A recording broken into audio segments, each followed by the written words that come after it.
This video I'm going to be comparing the Jungle Book franchise to the Dr. Doolittle franchise.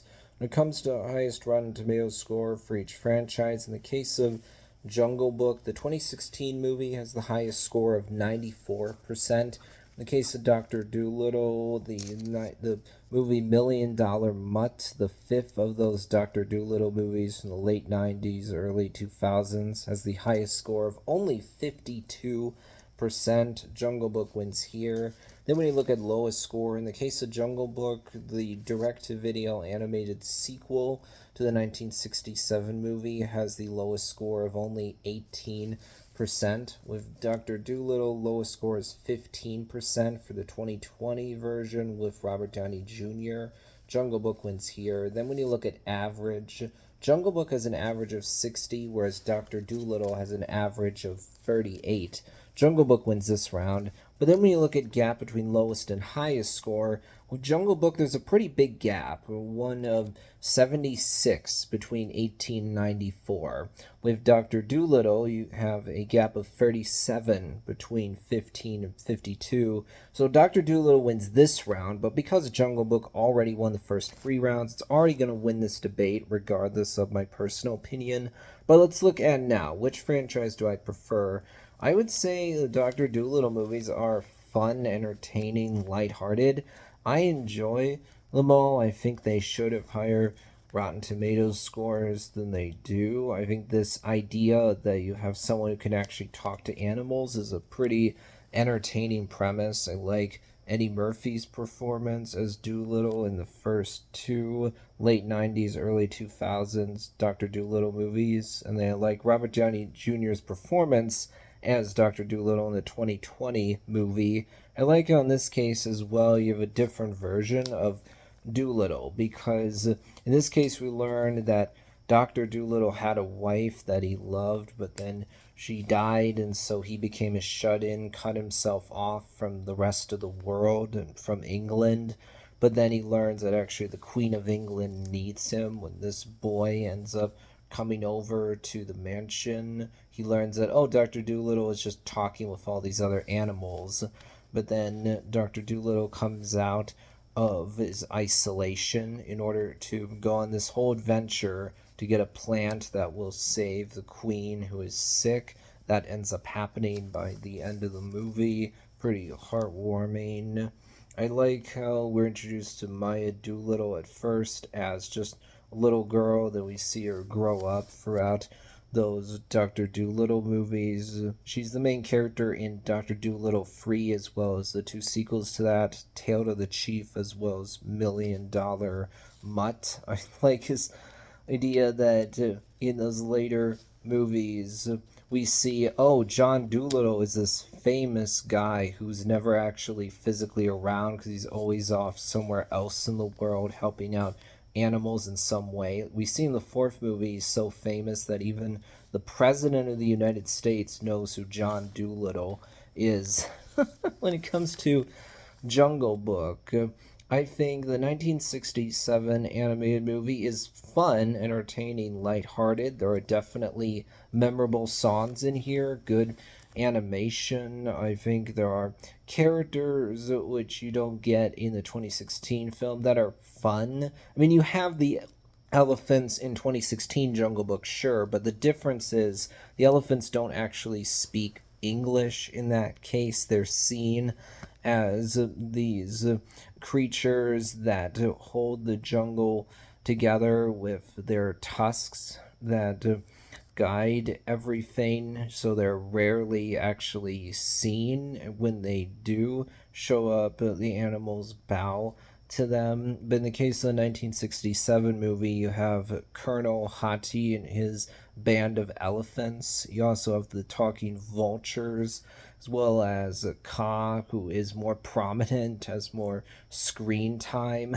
But I will say the 2016 live action remake is one of the better Disney live action remakes, because I think this film actually improves on the original Jungle Book rather than detracting from it or just being a rehash. For example, I think it was a really smart move to actually have Shere Khan show up a lot earlier in the story have Idris Elba give a really menacing performance. Also have Shere Khan kill Akela, and also show that he's actively hunting for Mowgli. In fact, there's that moment where Shere Khan just jumps up out of the grass and lunges right at Mowgli, and we see that if Bagheera wasn't so quick on the mark, Mowgli would have been dead. So in that case, you're like, oh yeah, Shere Khan is an actual serious threat. Mowgli is in danger. So there's urgency and tension in 2016 film that's just not present in the 1967 movie, because in that case Shere Khan doesn't show up until the third act. Yeah, characters mention him, they seem scared of him, but because we don't see him for a lot of the movie is actually more episodic. There's not a lot of tension to it. Also, I like that in 2016 Jungle Book there's actually growth for Baloo. He's a fun character in the 1967 movie, to be sure. That song, Bare Necessities, is a fun, catchy song.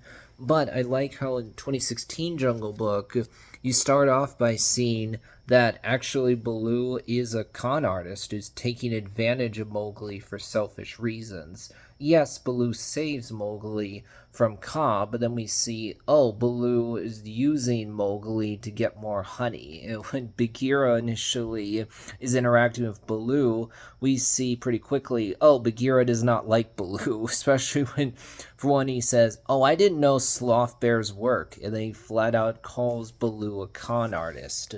But then I like that moment where Baloo and Bagheera both see Mowgli rushing over to help out the elephants. At first, Bagheera is like, Baloo, is this what you taught him? And Baloo's like, seriously? You think I would actually teach him to get close to an elephant? And then when both of them see Mowgli save the young elephant from this pit, both of them are actually in complete agreement in that moment because they're both proud of Mowgli. And that's an important moment for Bagheera if you think about it, because earlier on, Bagheera's like, no, Mowgli, your tricks have no place in the jungle. These are man tricks. But however, he then sees Mowgli use one of his tricks to save an elephant. So he's like, oh, actually, these aren't all bad. And then I like that as soon as Bagheera tells Baloo Shere Khan is after Mowgli, right away you see Baloo knows, oh, this is serious. Shere Khan is a threat. Mowgli is in danger. So then we see Baloo actually do something selfless. He pushes Mowgli away in order to protect him, despite how hard that is. I like that when Baloo tells Bagheera, I did it. It was the hardest thing I've ever done. Bagheera is clearly thinking, wow, Baloo actually did it. And then we see as soon as Mowgli is kidnapped by the monkeys, Baloo and Bagheera are not fighting with each other anymore at all. They're on the same page immediately because they both want to save Mowgli. And I like that when we see King Louie, you realize, oh, King Louie is clearly a dark mirror to Baloo, because both of them initially are taking advantage of Mowgli for selfish reasons. The key difference between them is that King Louie never stops doing that. We see that he's fine with holding Mowgli hostage in order to get the red flower. He's just a bad guy, whereas Baloo actually learns to care about Mowgli.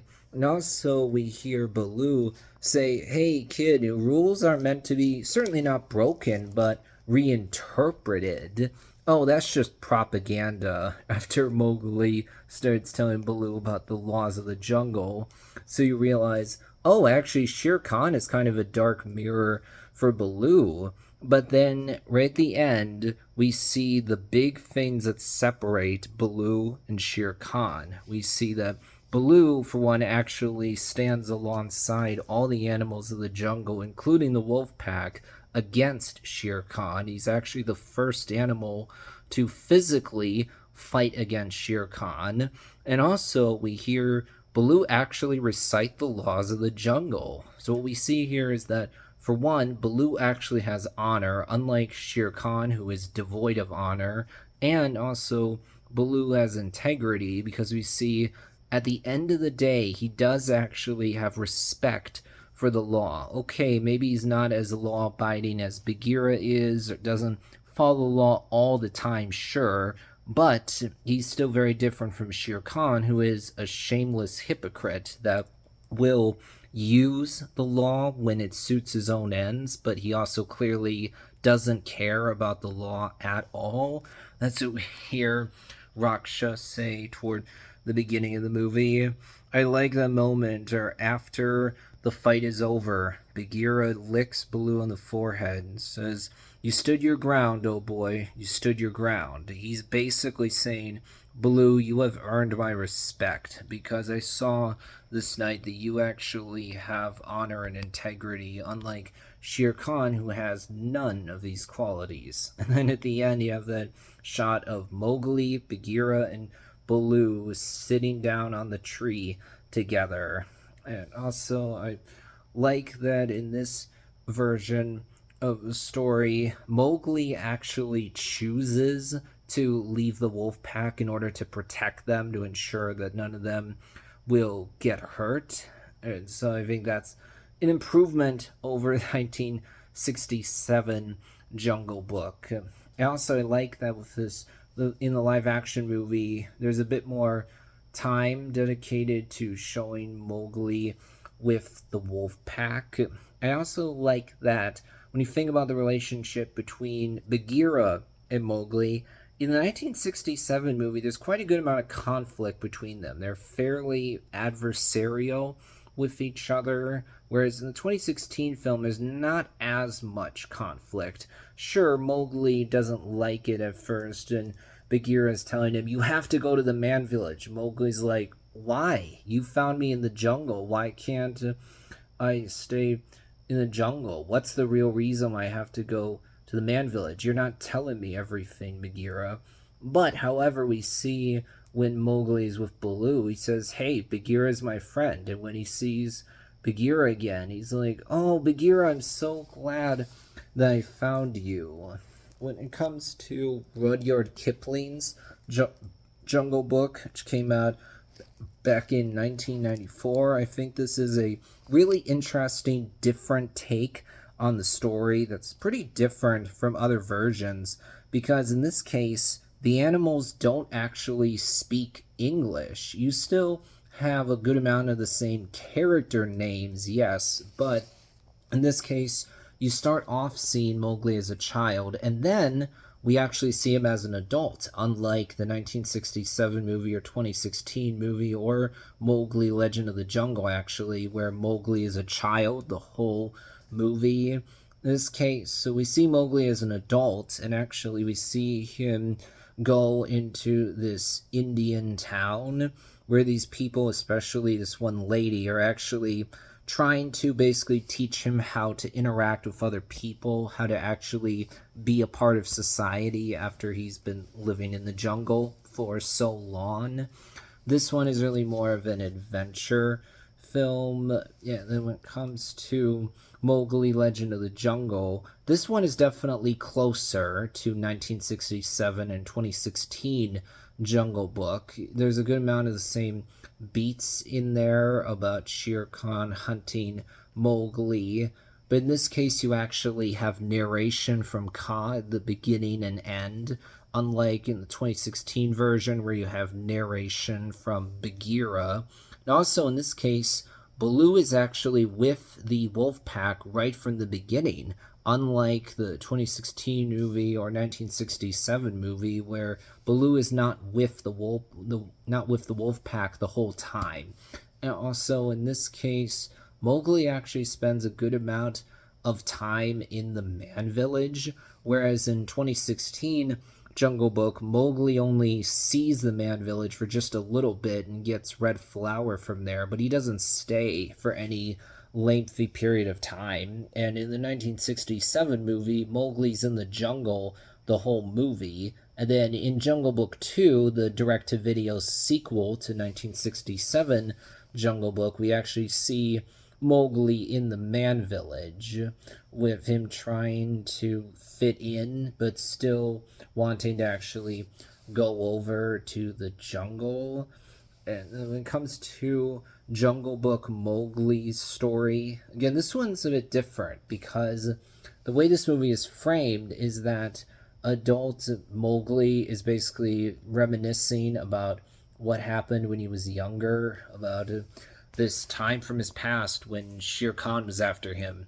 Also, if you think about it, in the 1967 animated movie or the 2016 live action remake, it's not just that you have the animals speaking in English, but you actually see their mouths moving. So they're literally physically talking the way humans do. But in this case, you hear what the animals are saying, yes, but their mouths are not actually moving. So it's more like you're hearing their thoughts, not these things that they're literally saying. So when it comes to which franchise I prefer, I would also say Jungle Book. That because I think that there's a bit more variety with the Jungle Book franchise. These movies are different from each other, whereas with Dr. Doolittle, they're all kind of doing the same thing. That'll wrap things up for this video.